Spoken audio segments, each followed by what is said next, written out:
All right. Hello, everyone. This is Friday night at the Barbell with your host, myself, Carson, Josh, and Bryant. Today we have a really awesome guest here. I'll let Bryant introduce as he does the great introductions. So today we've got Ronald, Sir Jim Rat Fitness Tarvin with us. World class powerlifter, great coach, a local Alabama guy out of Montgomery, Millbrook area, and a lot more than just coaching. He's got all the stories in the world and all the experience just in athletics alone. So, Ronald, tell the people hello, and we'll get started with any questions we have, which is a lot. I appreciate you guys having me. I'm not the greatest in front of a mic, but we're gonna try to be relatively clear. If I stumble a little bit, don't worry about it. Yeah, But yeah, y'all ask away. we'll cut it out. Don't worry. That's cool. We'll cut any ums, any It fuck makes, ups. it makes you sound real nice. He does with me. So we always start with a controversial question. And for you, I want to know, does pineapple belong on pizza? Yes. I'm, That is controversial. that's my favorite. That's my favorite. So I have no problem. you put your favorite fruit on a pizza. Interesting. I'm a pineapple guy too. I know a lot of people are very opinionated about this, but I love some. It gives a nice it gives a nice contrast to the savory of the pizza. It's like a salty, Sweet and salty. salty. Yeah, you get the sweet in there too. I'm not gonna put it in pizza. I'm not ever going to put it in pizza. Really, yeah, 50-50 here. Yeah. No. Yeah. Yes. No, I too have tried it, and I think Heat Pizza actually has a buffalo chicken and pineapple pizza. It didn't say it on the menu one time when I ordered it, and it came out and there's like pineapple all over it. Oh, a buffalo chicken pizza, and I was like, "What the fuck is this shit?" No one told me. I felt gaslighted without knowing anything about this pizza. So You eat it? yeah, I ate it. Nice. It was on the table. Yeah. What am I send it back? Hey, take this fucking pineapple off, you fucking animals. At least I think I did say like, hey, it doesn't say on the menu this has pineapple on it. They're oh yeah, it's new. Tell me that I'm ordering this. Not everybody wants pineapple on it. Well, 2-2. That's fair. Two for, two against. Oh man. You're wrong. I mean, I've been wrong before, and I stand by that I'm correct in the situation. There's no way I would back off because it's fucking disgusting. I'm not a fruit or vegetable guy though, so that might be part of it too. I don't really like to mix. I like to keep things traditional, if you will, separate. I have some other ones too. I tempted. Get a hold of it. Oh yeah, I went down one night and like Googled controversial debate questions. I asked other people. That's how I got the straw one. I asked other people that I know, and they were the last one. We asked the guy Mark. We asked him, "Does a straw have one or two holes?" And he started his answer with quoting his class from engineering school. And he was like, "Oh well, I took differential geometry, and we actually talked a little bit about this in that class." And I was just like, "What the fuck? I can't argue that. No way." When So you're talking about different axioms and different, which shout out Mark, you're way smarter than me, but that was really funny. it was silly. One, right? His answer was one. Okay. That's right. That's right. And then some other people I talked to about that. There's a whole group of people I'm friends with from the internet, but they've had this same conversation before, and their opinion on it was if a straw has one hole, then so does the human body. Your mouth and your anus are the same hole at that point. And I was like, that's pretty tough when you put it that way. Get in the murky water there, literally. Anyways, when they said that, I was just like, oh, I did not think of it that way. But you're not wrong, but not right either. Fuck that. God, such a good one. You want to start with Josh's questions? You had a lot. I did have a lot. I had a couple from Instagram. People dropped me, like Anthony Foster, who said, "How does it feel to be the first person of color on the podcast?"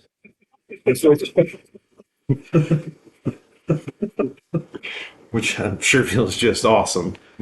Finally It feels pretty damn good. Finally. I just want to do something. getting off the back of the bus. That was good. I feel like that's a good one. I know you got the bucked up shirt on. Yeah. So was it like competing in a meet with the elite level, like top influencer powerlifters like Blake Lemieux, Don Hack, and Jamal? Like, what's the energy around that meet versus like a local meet? So that particular meet, I don't think Blake actually did that meet. I don't think that was the one that he did. Jamal was there, Hack was there. I guess some of the big names are there. So Joe Sullivan, Chad Penson on the male side, Grigsby was there. On the female side, Christy Hawkins, Brianna Terry, Tamara Walcott, she broke I think I was the biggest female deadlift of all time in any weight class at that meet. But the names were just, it was insane, man. That wasn't the first, I guess, star-studded lineup that I've been a part of, but it never gets old. I've done a lot of meets like that, invitational meets with some of the biggest legends of all time in the sport, and that the energy in the room, it's crazy, man. Everybody is hyped for everybody. You would think you're at a local meet, man. The top of the top are actually really supportive. Mm-hmm. And I tell people this all the time. It's these mediocre motherfuckers that like to talk a lot of nonsense and think they run things. But the best of the best, they're extremely welcoming, and we all have a good time during the meet. And the post meet parties are legendary.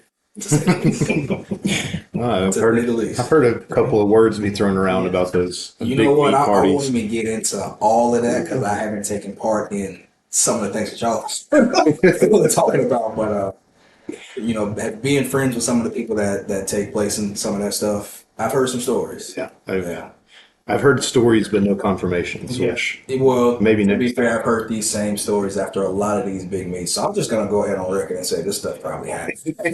I don't have any doubts anymore. And I may get a message after I share this. Like, yeah, this kind of stuff actually happens. if you ever hear about the big orgies that come after the big meets, we can assume they're true. Big meat orgies. There's a lot of meat at those meets too. You know what I mean? Just in general, that's, you got some meaty 165 women, and then jacked 198 to 275 men. I imagine there's a lot of beef being thrown around. All that halo has to go somewhere. The Halo intent. The room definitely radio. Something's in the air, you might say.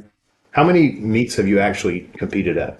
The meet I did 2 weeks ago was number 28. 28. Whoa. Still doing the damn thing. Started first meet was my first sanction meet was in November of 2014. I did 7 meets in my first 14 months, which looking back on it now was the stupidest thing. The thing about it though was I was still making progress. Yeah. Like my total was going up meet to meet, but I was having so much fun. And I probably felt like shit.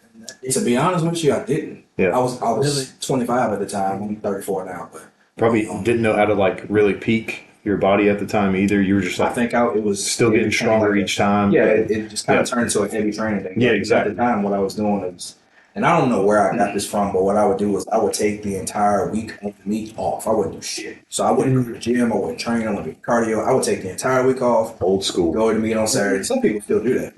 Go to the meet on a Saturday, hit a PR total, and just go pig out. After, which Start over again. going to what we were talking about a little bit before we got on there, I would do that after weigh-ins. I would go to a buffet and just eat all the greasy shit post weigh-in. And I was cutting weight to make 165 at the time. So looking back on it, if I knew then what I know now, I probably would have had even better days. But yeah, I ate some just terrible stuff the day before meets. I think I would estimate 99% of people go and eat something terrible before meets. They do. Yeah. I'll put it like this: the people that don't have coaches, I would say absolutely. Most good coaches tend to kind of advise their lifters to stay away from anything that they. Now, if you eat like shit during training, then eat shit before you. You compete. Don't try to eat healthy now. But for the most part, kind of try to stick to what most people eat before training: your beef and rice and that kind of stuff. So if it's not something that you've had regularly during your prep, then you probably shouldn't have it the day of or the day before you compete. Yeah. Yep. It would be. I think that's probably the normal recommendation now is just do what you normally do. Yep. Don't go outside of it. If you normally eat like a pig, probably keep eating like a pig. You're probably going to feel like shit one way or the other that day. So if it is broke, also don't fix it. It's not the day of. Fix it later. So I got a question. So Ronald, starting because your background which I listened to another podcast you did back, I think it was April or so. But you were kind of talking about your beginning. So you were a college athlete, you played baseball, and then you actually kind of got into CrossFit first, right?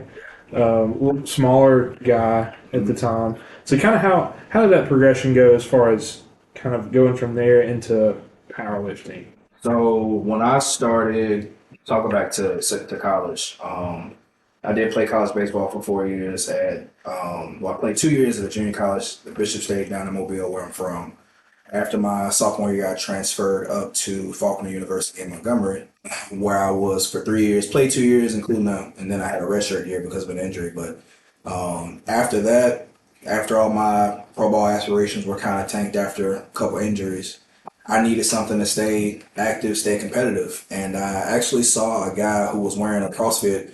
The name of the gym at the time was CrossFit 202Q, which actually still exists in Montgomery now. But he wore a shirt into the campus rec center, and I asked him, kind of what that was, and I started looking it up online, and I saw there was like 2011 CrossFit Games. I was like, this shit looks cool as fuck. Yep. It's like competitive lifting, and all the guys and girls were jacked. So I was like, okay, cool. Where is this at?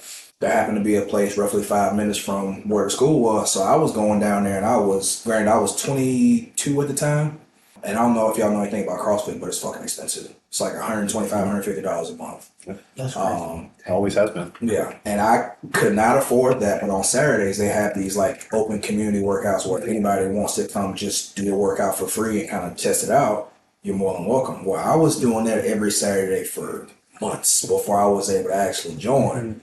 So I did that for roughly 2.5 years, did a few competitions, had a good time. I hated the conditioning aspect of it. Hated running, hated rowing, hated all that stuff. But I was always I was terrible at the gymnastic stuff. I wasn't great at the conditioning stuff, but I was always the insanely strong small guy. It's like 165 pounds, shredded to the gills. But a 500-pound deadlift as a CrossFitter at 165 pounds at the time was insane. Yeah. So I actually found powerlifting through CrossFit. I didn't know what a deadlift was until I started doing CrossFit. I had an injury. I was actually trying to demonstrate. I don't know if y'all know what butterfly pull-ups are, where they're the excessive kipping gymnastic style pull-ups. I was trying to demonstrate that to a class that had come in, and I recall tearing my tricep, my teres, and my lat all at the same time. I'm on the bar, and there's eyes watching me do this, and I feel just this burning lightning bolt just go from my tricep down my side. And I'm thinking to myself, oh shit, I just fucked something up. But I continue because I didn't want to look like a punk in front of kids. Well, I go get it checked out, and I find out that's what it is. I can do nothing upper body related, so I start squatting 4 days a week. My squat explodes. I squat over 400 for the first time, and then shortly after that, I decide I don't want to do this shit anymore. I just want to lift heavy. Either of y'all know anything about rhabdo? So, oh my god, We were just talking about rhabdo earlier. yeah, May of 2014. I was sleeping maybe 3 hours a night. I was working 2 jobs. I was bodybuilding and doing CrossFit all at the same time, while also donating plasma twice a week because I was broke and I was trying to make a little extra money. And with the heads. Didn't know any better. After just an all-out arm workout for like 3 days, I couldn't move my arms. Arms are locked up, super sensitive to the touch. Everybody's poking my arms, thinking it's funny. I'm thinking to myself, I just got this extreme pump that just lasted one evening at like 7 o'clock. I go to the bathroom. Water is coffee black. So again, I'm thinking nothing of it. I'm 25. I'm invincible at the time. I'm thinking I had like 3 energy drinks today. Something's fine. Everything's fine or whatever. At midnight, roughly maybe a little bit before midnight, I go to the bathroom again, and the girl that I was seeing at the time, she was like, you should probably go to the hospital. I was like, no, I'll go in the morning. She was like, no, you should probably go now. So I go to the hospital, go to the ER, and the guy comes back. He's like, well, what brings you here? And I said, I think I have rhabdo. He goes, well, what makes you think that? I said, I looked up all the symptoms, and I have all the symptoms. He goes, 99% of the time when people tell me they look up the symptoms, chances are they're wrong. He walks out of the room, comes back, he goes, well, you were right. I was like, cool. So when do I get out of here? He said, oh, you ain't going anywhere for a while. So I ended up in ICU for 6 days. I lost like 11 pounds while I was in there. And he actually told me, he said that if I had waited until the morning to come in, that I was going to be a dialysis patient for the rest of my life. Kidney I would have failure. lost my kidney and would not be able to do anything close to what I'm doing now ever Yeah. again. So shout out to the young lady I was saying at the time. I'm extremely grateful Saved your for life. that. But after I got out of the hospital, like I said, I lost like 11 pounds, and I just decided, well, I'm already leaner anyway. Let me prep for a body pump. Stupid. Meathead mentality. 9 weeks later, and I actually have the transformation from me being in a hospital bed with wires and tubes hooked up to me being just diced on stage. It was. I look back on it now, and I'm inspired, but still thinking to myself, this was really stupid. Yeah. Decided I never want to do a bodybuilding show again. I like to eat too much. I hate cardio too much. Just didn't want to do that. Did a local powerlifting meet maybe 6 weeks after that at a commercial gym. I'm telling you, man, I was young and stupid. That's Fell in pretty love with it. crazy transition too, though. Going from baseball straight into CrossFit, straight into bodybuilding after injury and rhabdo, straight into Yeah, powerlifting. kidney failure. No rest at all. Yeah, and for people that don't know, rhabdomyolysis is a breakdown of muscle tissue that releases damaged proteins into the blood, and normally releases myoglobin into the blood, which can damage and kill your kidneys. So Yeah. it's life threatening. Yeah, I'm a nurse. I work at the local hospital here in Tuscaloosa, and we see that a lot. It's rarely seen with like athletes that come in. Most of the time, it's like older people that are found like down in their home for like 3 days because they broke their hip, and then they go into rhabdo. But yeah, it can get really serious. Just like Ronald was saying, some people end up on dialysis. Yeah, Right, that was not the case. So just a symptom of like extreme overtraining. Like it's very rare in athletes because it takes a lot to actually do that. Yeah, I think it was extreme overtraining, terrible amounts of sleep, No and then recovery. the extreme dehydration of, like I said, donating plasma twice a week too. So if it didn't happen then, it was going to probably happen at some point. Yeah, Unless for I sure. had gotten some kind of, I hit the lotto or something. And Yeah. started making more money. But How far removed from your torn tricep and everything was that? so I want to say that happened it was right before the CrossFit Open started, early 2014. So that's at the first part of the year. So I want to say that was like February, if I'm not mistaken. And then, like I said, May was when the rhabdo incident happened. I went to the hospital. I went in the hospital. It was around my dad's birthday, May 4th. Like I said, I recall being in there for 6 days. Didn't tell my parents about it until maybe day 4.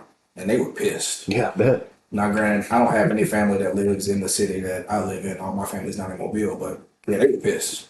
Because obviously they wanted to support, but I just didn't want to hear I told you so. All this crazy training is going to get you hurt and in trouble and all this other stuff. I just didn't want to hear all that. And, but yeah, they weren't too happy about it after the fact. I can see that. I know back then in 2011, really probably 2009 to 2015 was the CrossFit boom per se. Yeah. Like 2011 was, if you were watching ESPN, you saw the CrossFit games, and it got a lot of people off the couch. And I bet rhabdo went up. I bet there was a nice spike in rhabdo across My the cousin US. actually got rhabdo. She had never gone to the gym, never touched a weight, and she went into like a kind of like an open gym, kind of like something what you're talking about. Yeah. And she did a CrossFit workout for like 45 minutes. And the next day, she said she woke up and could not move out of bed. She had to call the ambulance to come get her. And she was in rhabdo, had to go in the hospital for a few days. But it did, on the flip side, get a lot of people. I also did it probably in 2013 or 14, and probably like three straight months or so for the same reason. Yeah. Like graduated, stopped playing basketball, didn't have anything competitive to do, and CrossFit was like the only thing you saw lifting wise that was competitive. You kind of knew about bodybuilding back then, but it was like, I don't really know how to do bodybuilding, but CrossFit, you just walk to a gym and they hand you a barbell. So very attainable or tangible. So yeah, they do. I mean, they do good workouts. Like they actually do. They can scale literally everything, but the environment makes you want to do more than you can, and they allow that by their kipping pull-ups, or they don't really teach the Olympic lifts that very, very well. So it's almost like high school level coaching. So you kind of move weight overhead. So like a lot of people can go in and like throw a lot more weight than they can actually do, and that's how people end up with torn lats, triceps, and Not today, tears. like you said, it's done. Yeah. Yes, 100%. More than it's hurt, for sure. So going back to the baseball to CrossFit to bodybuilding now to powerlifting. So how is the knowledge from baseball and bodybuilding transferred to you being a successful powerlifter and a successful? So having been somebody who's been an athlete since I was 3, I played sports year round. I was basketball, baseball, football all the way up until I got to high school where I just decided to specialize in baseball. I had a heavy work ethic instilled in me from my parents, especially my pops, who's worked 2 and 3 jobs for a lot of his life to help support myself and my 2 sisters and my mom. So honestly, a lot of the values as far as, work ethic and staying on task and taking things seriously at all times, not taking things for granted. I try to honestly lead that by example when it comes to passing that down to my lifters, because I do have a lot of lifters that will come to me initially kind of just going through the motions, going to the gym and not doing things to their full potential because it's not a lift that they enjoy and stuff like that. Asking specifically to not have to do certain lifts because they don't find it fun or it's not something that they want to do. Just kind of, letting them know that you're going to have to do things that you don't necessarily enjoy doing if you want to progress. And honestly, if you're in powerlifting and you expect this to be fun all the time, you're in the wrong sport. This is a monotonous sport. There's 3 lifts for a reason. You get better at squat, bench, and deadlift by squat, bench, and deadlifting. There's not, you can throw all the accessories and variations and stuff at lifters, but ultimately, if you're not proficient at the actual main 3 movements, no one cares how much reverse band, such and such, or what you box squat, or all this other stuff, not to go off on a tangent, but if you can't transfer these specific movements to the actual comp lifts on the platform, it's pretty irrelevant once you compete. Now, if you're not competing, you're just training for enjoyment. That's one thing. But once you step on the platform one time, the only thing that really matters is what you do on the platform. Yeah. I think I would agree. I want to know, kind of transitioning from that, who are your influences in your style of coaching? Like, who influenced you to coach the way that you do?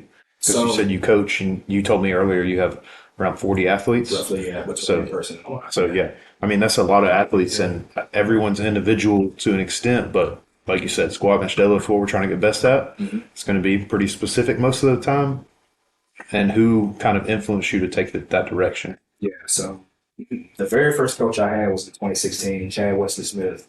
And the juggernaut training principles, the scientific principles of strength training was the methodologies that he followed.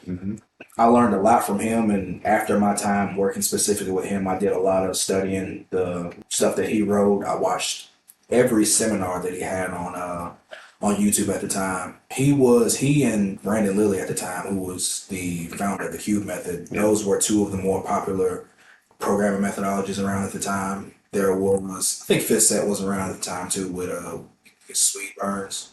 But the juggernaut principles is where I got a lot of my coaching styles from, and I've done a lot of adapting that to specific lifters and just kind of putting my own spin on it. I don't necessarily say I have a specific programming style now. I do have a lot of the same key principles, but like you said, obviously you gotta tailor things to what the needs are of the individual athlete, and I'm still learning. I've been coaching since late 2015 is when I kind of really dove into it full force. And like I said, I still don't claim to know everything. I'm consistently trying to learn. I'm always researching something, always listening to some sort of podcast, always trying to soak in other information from other sources. So I'm constantly trying to progress. Yeah. Just as I am as a lifter. So always trying to get a little better. I think you're in the perfect time, because back then with Chad Wesley Smith and Brandon Lilly and Mark Ripito, Dave Tate, all those guys, like the methodologies they came out with are very old school. I think Chad Wesley Smith was on the cutting edge of things back then, but now, like, information is so easy to get. Yeah. And there's so many people that are researching this stuff and applying it and seeing what works and what doesn't outside of clinical research. So now you can also combine older principles from Chad Wesley Smith with newer stuff that comes out as it comes. So, but there's no better time than now to be a power lifter. Right. So there's just so much stuff that is out there that has been revised or improved upon or figured out this variation won't work for raw lifters because of the way it worked for geared lifters back then, like a box squat, for instance. Like nobody box squats anymore for a reason. But it's a pretty fun time to be a coach. Yeah. Because there's so many different ways. I said it earlier too, but there's so many ways to skin a cat. And that applies in coaching, that applies in lifting, and that applies in life as well. But just to be able to mix all the methodologies together whenever you get something new and you're able to say, does this actually work? Let's try it. And you might have the perfect guinea pig for it, or you might figure out Myself. that too. I'm my own science. Yeah, you got to. So- It's hard to give someone something that you've never done. I don't feel good about giving somebody right. that I've never tried. And people realize it too. Yeah. And to see someone else struggle with something you haven't tried yet is pretty tough. Yeah.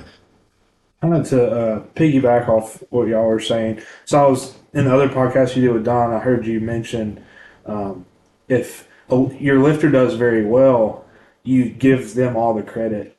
But if your lifter doesn't do well, you kind of take that personally and you take responsibility for that. I think that speaks a lot to how you are as a coach, but also to your character as a person. So in saying that, so what would be like more satisfying or fulfilling to you, like seeing one of your athletes hit a big goal that they've been wanting to for a while, say like a total of however much, or going to a big meet yourself and like hitting a big goal that you've had? Oh, that's not even close, man. It's always going to be my athlete accomplish something that they've been wanting or didn't think was possible. And I say this, I've said this numerous times. I'm 34. I've got, probably 4 or 5 years where I feel like I can consistently kind of stay near the top of the game, but I can be a great coach and continue to improve until I decide I don't want to do this anymore. Mm-hmm. I think the powerlifting thing is going to be more so, if I were to continue, I feel like it would be, my body will tell me when it's time to kind of let it go or back off. But realistically, as far as a coaching standpoint, I can continue to get better at that and do that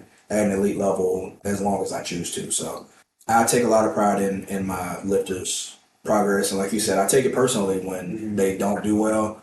That's also one of the reasons why I try not to really compete at the same meets my lifters are doing, because I give 100% of myself physically, emotionally to my lifters, and I'm extremely invested in their progress. So if they have a good day, like you said, it's on them. I want to lurk in the shadows. I don't want the glory. If they want to commend me or something like that on a social media post or something, cool, I appreciate it, but I don't do this for that kind of recognition. But at the same time, like you said, if they don't have a good meet, it's something that I could have done better. True enough, they may have been able to show up some things outside of training that I have nothing to do with, sleep, nutrition, all that kind of stuff. But for the most part, I'm going to take the brunt of the blame for it. Yeah. I think that's the best way to be. Yeah. I think that's kind of how the best coaches over time have been in all sports. So if the team does well, the team did well. That's right. If the team does bad, I didn't get them prepared. Yeah. That's kind of probably how it should be. So, how do you think the sport of powerlifting has evolved over the past decade? Considering I've been in the sport almost a decade now, this is year 9. That's a really good question. So I'll put it like this. In 2014, when I did my first meet at 165, I think my first total was like 1370 something. And so at that time, that was top 25 on the planet at the time. You got 16-year-olds in that same weight class now putting up those kind of numbers. I'll keep it in perspective with that weight class specifically. In 2017, my best total period at 165 or 75 keys was 1592. And at the time, that was 17 pounds off the all-time world record. You got juniors now that are doing that and then some. So, and in some cases, there's probably 19-year-olds, some teens that are doing these ridiculous things. So the talent pool it's exploding. You got a lot of kids now coming from high school looking to powerlift after high school and not just looking to go to college to play football, basketball, baseball, and stuff like that. There are potential continuous education opportunities via scholarships now with powerlifting. Not to mention a lot of competitive avenues. There's collegiate nationals and multiple federations. There's just a lot of ways that people can get into the sport. And now you're seeing these genetic freaks come from, they played college football for 2 years, decide they don't want to play football anymore. Now you got this freak of nature running back that's been training in his shed with 30-inch quads that's squatting 700 pounds as a 22-year-old running back. It's just the talent pool is just continuing to explode as the sport continues to get more exposure. And I mean, 5 years from now, it's going to be what we see now is the tip of the iceberg, in my opinion. I think there's going to be some numbers that we think are unfathomable now that are going to be just blown away. Just like numbers that are being hit now 5 years ago, we didn't think were possible. You see people under 200 pounds, like Chad, for instance, just as a name drop, Chad Benson's probably going to squat a grand around 220. Yeah. I say that that's just somebody that I know personally. I'm not going to drop many names, but he's one of those guys that I've known for a while that is just absolutely defying what anybody should be perceiving as possible, in my opinion. The thought of even standing that weight up, let alone, going down and squatting it. And I think, so the first person that actually tried that, Yuri Belkin tried that at Big Dogs like 3 years ago. He actually attempted to squat 1,003 at like 225 pounds. Scariest thing I'd ever seen in my life. He stood it up. They moved the mono hooks. He put it back down. He was like, "No, this isn't. I want to feel it. I want to feel it." He was the lightest guy in that meet, about probably well over 100 pounds, and he still placed top 3 at that meet. Crazy. That was wild. A lot of people don't know the like some of the OG, what I would consider goats of the sport. Before Hack, there was Yuri as the unbeatable kind of the. If this guy signs up for me, you already know if you're doing that meet, you're playing for second place. If Hack signs up for me, you can kind of go ahead and chalk it up to we're playing for second place. Yeah. And I think so. That was going back to the showdown. That was the first meet that probably actually the only meet that I've done that he was in. But the 2016 Boss of Bosses, getting to compete with Yuri personally and Dan Green, who was the person. He was the reason that I got into the sport. Dan was that guy that he kind of broke the mold of, at the time, powerlifters being just thought of as just really big burly guys that go in and do singles and doubles and then go to a buffet. That was kind of what it started to be. He was kind of this guy that was this off-season bodybuilder build that was the strongest guy on the planet in his weight class at the time. If you'd given him 6 weeks, he could have stepped on a bodybuilding stage and probably wrecked the light weights. So getting to compete with him at his meet in 2016, it was going back to what I was talking about with one of the most insane lineups. To this day, Dan Green, Kevin Oak, Yuri Belkin, T. Cummins, back to back to back to back in the same flight. Larry Wheels was at that meet. Steffi Cohen was at that meet. Malik Durstein, Richard Hawthorne, Brandon Franklin, Brandon Lilly. Like, that entire meet was just loaded with stuff. All fun. Yeah, so that, a lot of those names now, you ask a lot of the people that are in the sport or just got into the sport in the last 3 years, they've never heard of those. Yeah, that's what I was about to say. It's funny, those OGs now. Yeah. So, and I try to tell some of the younger lifters at my gym and then some that I coach that, hey, if you haven't been in the game for more than the 3 years that you've been in, you really truly don't know shit.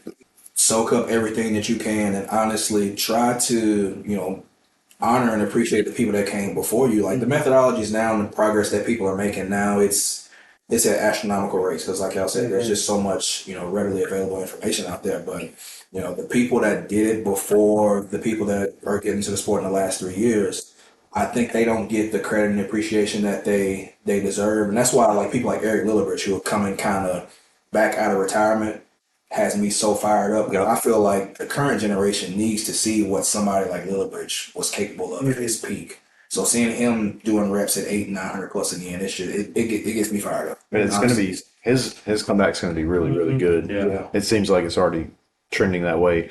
Just to kind of tag along with that, like, I think in any sport, there's always that, oh, well, this will never be surpassed. This record will never be broken. And we're just now seeing that in powerlifting, one, because it was so niche then, and now, like you said, talent pool is bigger. The talent pool is bigger because there's money in it. I'm sure there was probably negative dollars in it when you started. And then 2, you got social media that you can fall back on. If you're not making money actually lifting, you can get strong, compete, and then fall back on social media to make your money. So even if you think about it, it's like something that's been around since like the beginning of humans running. It wasn't until 1954 with Roger Bannister they finally broke the 4-minute mile. No one thought it could be done until after that. So now we're finding this is like our 4-minute mile, right? In powerlifting. Everyone's finally like, oh, well, we got 18-year-olds squatting 700 at 165. raw. It's kind of like, oh, well, maybe there is no limit. Right. You know, when's somebody going to squat a grand under 300 pounds or 275? Chad Benson. Right. So, And two, with like you're saying, you've got so much more information now and this science-backed data and the best way to do things. But you also have, since it's becoming more mainstream, especially with like TikTok and Instagram and everybody posting their like heavy lifts. Now you're having these like outliers, these kids that are just Freaks. just freaks of nature. Like I can't remember the guy's name, but the guy that competed at Worlds, and I believe it was 220. He was a junior or a teenager. the mustache. Yeah, and he lifted in a storage shed. Like he worked out. He had like a rack in a storage building, and that's all he did was like lift. And then I think he pulled like over 700 pounds. He's like 18 or 19 years Well, old. I know there was a junior, probably around that weight class, that came in at, I thought he was less than 220, but he came in and ended up benching a world record out of nowhere. And he like opened with 402 and ended up benching like 470 as a junior in under 220. He's a job. And yeah, that was the crazy thing. He took massive jumps. No one expected him to do as much as he did. And it was just like out of nowhere, this kid, he was like, it didn't even look like he knew that he was about to do that. It was like literally out of nowhere. But you have like McVeigh, who you mentioned, McVeigh Stockwell. I mean, he's a 165er that's got a 1526 total at 19 years old. That's one of the kids that trained with Demarius. Demarius' guy. Yep. Talking about like, oh, people will never think this will be done. If you like, look at the equipped side of powerlifting with the king of the equipped powerlifting with Dave Hoff. Total was 3103. Who would have ever thought that? Somebody totaled 30,000 pounds. I think he said over $3,000 3 times, 3 or 4 times. And then he does the 1 meet a year. He'll do the WPO, and then he'll do a PR in that meet. I think at that point you're going to have to wait for a whole year before you set a PR total. But we're going to see that raw eventually. If it's not Jesus, it'll be someone else. I think realistically, he's capable of, time his career is all said and done. I can see 28. I don't see 3K. I'm not going to say 3K will never happen because I've seen a lot of stuff. I can see him finishing his career 29. Do I think 3K will happen at some point raw? Probably, but I don't think it'll be by somebody who's like sub 450, for being honest about it. But then at that point, it's like, where do leverages start to no longer help you especially as a really big squatter? Where do leverages kind of start to get in the way of you, especially when it comes to hitting depth as a big guy? It's already kind of hard to tell when you're a bigger lifter anyway. At some point, there's going to be kind of some diminishing returns with that. He's like, yeah, I know. He just staring directly into my eyes. I think it seems like there is no limit to his potential even now, even though he's already squatted 1,000 pounds raw. So I don't know. We'll see. I do agree. I think 2,800 is probably a safe bet, to be honest. Like I would bet on that right now. I think what you have to do though, because with the way the current competition season is for him, he's doing like 3 meets a year, and they're kind of all close together with like the Sheffield and Worlds and stuff like that. So I would think it would have to be one of those years where he takes a full year off. I don't think he's going to be able to progress to that level while still peaking and competing 3 times a year, doing all this heavy travel overseas to do these international meets and stuff. I think he's capable. I don't see it happening if he competes at that rate continuously. Especially as you reach your peak, like what you can attain as a human being. Once you get close to that level, it's like so hard to make progress. Yeah, for sure. It's like the very steep curve. That's like most people, I think, in the gym. When you're not someone that only competes, like that's your only thing. You go to the gym, you go home and recover, you go back to the gym, you recover. If you're not doing just that, you're pretty much always fighting for like 2.5, 5 kilo PRs whenever you can get them. If it's 7 months, 1 year, 2 months, whatever. When it's not your sole income or living, you kind of have to fight for that anyways. So it would make sense once he gets to that point where things are slowing down a lot. Maybe he hops over to a different fed. He was. I hadn't started my job yet last year, and after I graduated, all I was doing was bouncing 4 or 5 nights a week, sleeping all day long, and going to the gym. That was the best recovery I've ever had in my life. I always felt like shit when I was bouncing. But slept a full 8 to 10 hours every single night. Yeah. How much were you Boy, eating? getting that. Question. I was eating my normal. I mean, what was the normal at the time, though? I mean, that sounds like that. We went Waffle House. I'd wake up. I'd eat like Chipotle, or I'd cook chicken, or beef, or something. And then I would go train. I'd eat like oatmeal, peanut butter and jelly before I went to train, and then I drink. Still decent. Yeah, good amount of food. That shit was miserable. I would not I go would back. choose it. That's what. I like it. I enjoyed it. Yeah, the bouncing was not it. And then but I didn't get to sleep all day. I got home, around 3, 4 o'clock, fall asleep, get up for class around 9 a.m. the next day.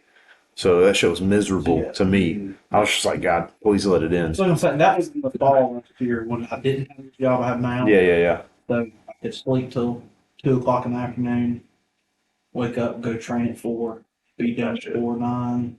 So how do you feel about people that, like, especially young people that come into the sport and as soon as they start, they hop on shit, they hop on gear? Oh boy.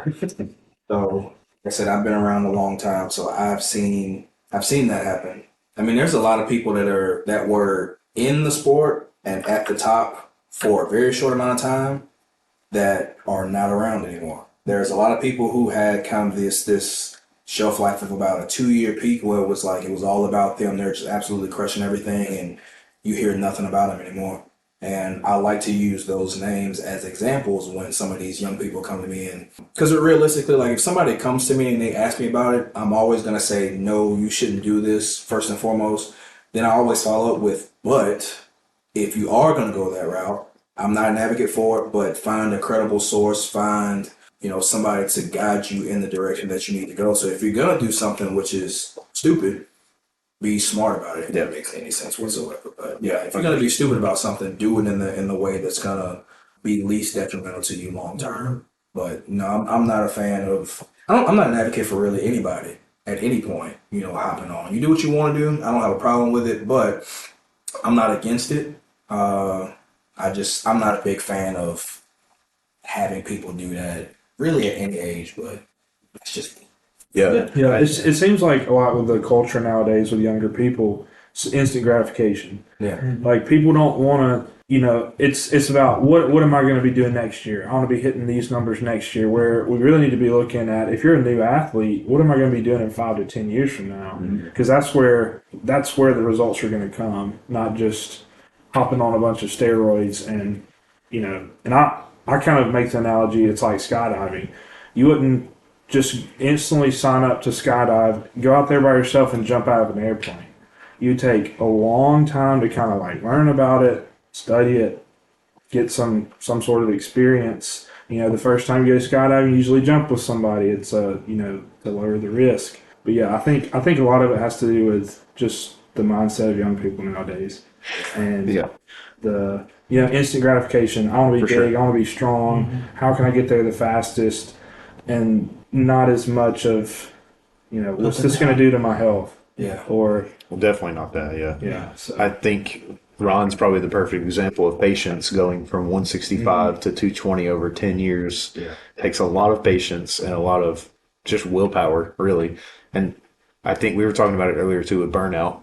The fastest way to burn out is to hop on gear as soon as you start. You talk about like not knowing how to maximize your recovery, not even knowing how to really train, and just hopping on gear, probably the fastest way to a 2-year burnout. Yeah, you're not perfectly checking all the boxes outside the gym. Stress, sleep, nutrition, and then your training being on point. You really and truly have no business putting any hormones in your body. And I'll backtrack a little bit from what I just said not long ago about me not thinking it's cool for anybody to do that. I kind of take that back. I'll say more or less once you're kind of in your peak years and you've kind of hit more of I don't want to say a natural plateau, but once you kind of get to those, maybe mid-30s, late 30s or whatnot, at that point, I don't really have a problem with it because then now your natural levels are kind of maybe starting to come down a little bit, but you haven't become a man yet at 21, 22. Right. Your natural production isn't at its highest yet. So you're really and truly wasting the potential of the gear by starting it so soon. You haven't reached your natural,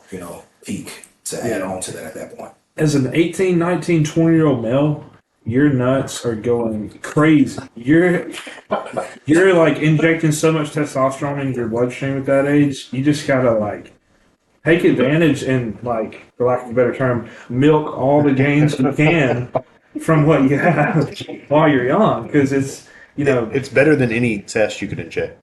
yeah, It's going to be way better than endogenous. anything you could inject from 17, 16 to 25. 25 is when your brain fully develops anyways. Like, Right. if you're thinking about it before then, you probably should just stop thinking about it anyways. And then especially if you don't have like a family by then, the risk is too high. If you don't even have a family by 25 and you're single, it's like, it doesn't seem worth it to me. Maybe if you were already at the top, if you're in the top 5% of lifters, maybe it would be something you think about before that age. But even still, it's just so risky long term. You're not really thinking about that. But the powerlifting records are not really going to last that long. Fair enough. It's not really worth it in that sense. When the talent pools is expanding now, it's going to be somebody you've never heard of, either from a shed or from somebody's basement. In the next couple of years, coming out and just blasting anything that's being done.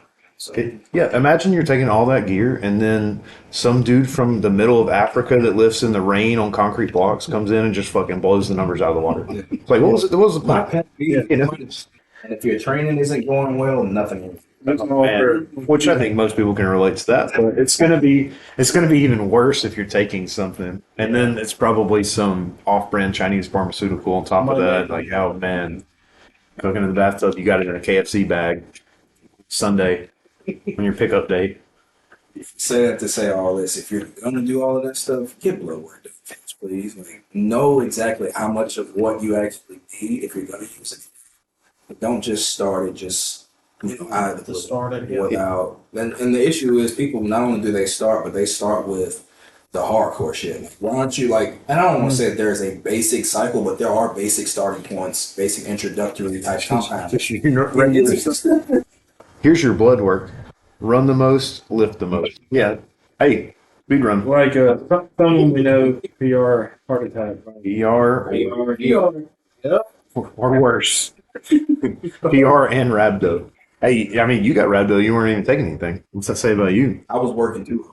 Yeah, half natty, half sauce, as they say. Overtraining, under recovering. That's probably a lot of people's mistakes with powerlifting now is just under recovering. A lot of people train, like, it really doesn't matter how you train as long as you put in some type of work. But if you aren't recovering at all, then no point. I was gonna say, just people's lifestyle days. Mm-hmm. It's a lot different than it used to be. You have to, you're working. Most people are going to school. Most people are working.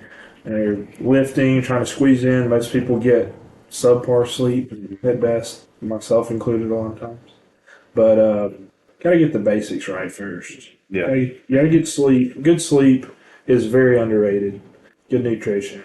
If you're a male power lifter out there, you probably should go get checked for sleep apnea. No matter what weight class you're in, no matter what size you are. You don't. I'm working on getting that CPAP in about 2 weeks. Your recovery would probably vastly improve if you just went and got checked for sleep apnea. Because whether you need a CPAP or not, you might have some mild sleep apnea, and that's probably why you're not recovering either. So if you're 275 plus, it's almost a guarantee. Yeah. Man, look at us. Health information, nutrition advice. Last podcast. We're good guys, We usually do this with every guest. So if you could sit down and hang out, lift, or just have a conversation with anyone in the fitness industry, powerlifting, bodybuilding, data science area, anyone, who would it be and why? Past or present. You can do a couple if you need to. Narrowing it down is kind of hard. Damn. I feel like you mentioned one already. I was about to say that the obvious one that I worked with Dan Green was the obvious one. But I actually hadn't had a chance to meet Ed Cohen in person. Haven't had a chance to meet him or have conversations with him. I'd say besides that, so I've had conversations with Stan Everything, who is also a really big wealth of knowledge. So if I hadn't met him, he'd be near the top of the list. But I'd have to say probably Ed Cohen, just based on, all the accolades that he racked up. Granted, a lot of his stuff was considered in gear at the time. The gear then is basically what Raw is now. And hell, the knee sleeves now are probably better than some of the knee wraps that he used at the time. But yeah, probably him. And the main thing I would want to ask him about is because a lot of people now don't know that back then there was a rising bar in powerlifting. So there wasn't a flight system where it was like lowest lift to the heaviest lift and then back to the lowest. It was he followed himself pretty much at every meet that he did because he was by far the strongest guy at the meet. So he would take a deadlift and then like 2 minutes later he had to follow himself because there's nobody else that was there to compete with him. And he was also, I think, pulling on all power bars, if I'm not mistaken. That's wild. But that's really the main thing is like what was so special about your training that you were so well conditioned to total the weights that you totaled while following yourself pretty much at every meet that you did. Like that thought process and that level of physicality is it just blows my mind because I know if I take a heavy deadlift single, I need 15 minutes, bro. Yeah. Like this 2 to 4 minute thing, there's no way. Yeah. So yeah, that's definitely who I hope to at some point get a chance to chat with. That's a good one. That is a good one. That is a good one. Do you have a new one? It's the OG goat right there. It is though. He probably still good. Yeah, I would say You're still right. good currently. You're right. To me, Hack still hadn't surpassed Yuri. I'm gonna get a lot of flack from a lot of these current lifters, these fanboys of Hack. Love Hack. He's cool. When I met him, cool guy. Yeah, I'm not talking shit. A lot of the people that lifted John Hack were not really around to see the run that Yuri went on. 'Cause Yeah. Yuri was the unbeatable guy that Hack is now. Yeah, he was. Yeah. Yeah, probably the most technically proficient sumo deadlifter I've ever seen in my life. Yeah. Open your tank. Yes. Open your tank. Well, he's talking about Yuri. I'm talking Yuri, but yeah, that was a couple turn. I've seen Blake LaHoo lift at Worlds. He did a training session in the back after Worlds, and that was pretty incredible to watch him. He's very technically efficient, and if he's off, he was using a power or a Texas deadlift bar, and he had been training on a kabuki bar because all the big meets were using kabuki, and he was talking about how different it is, and especially at that level when you're pulling 900 at 181, it's like it makes a massive difference. And if he's off by a millimeter, things are wrong. Going bad. His training is wild. He was telling me he does literally singles and doubles, and that's it. No back offs, no accessories. He just comes in and does a single double on the main lifts, and then he's out. Some of that I think is to be able to keep his weight down because he's Yeah, that's probably true, pretty too. stocky dude, and if I'm not mistaken, I think this upcoming meet that he's doing maybe his last one at 181. So I would assume it's probably kind of tough for him to make 180. Yeah. If he's doing accessories, it's probably that much tougher to keep his weight down. For sure. Which one is he doing? The American? American, bro. Yeah. So Everybody. That's going to be a crazy meet. I think this is like a really exciting time though in powerlifting. Just like you said, this is our breaking the 4 minute mile. 100%. Not only with like numbers, but also just with like production and like now the American Pro and all these big meets are kind of like a spectacle, more of a spectacle than they've ever been. Yeah, it's more visible now than ever, too. Yeah, Because and of it's live streams. live streams. It's just the production at meets are getting better. So Agreed. all right, well, Ronald, we really appreciate you coming up and spending some time with us today. We did a little lift at the gym before this. That was fun. It's really nice to talk with someone that has as much experience in the sport as you and the knowledge that you have. So we really appreciate it. Thanks a lot. And that is your Friday night at the barbell. Thank you. Peace.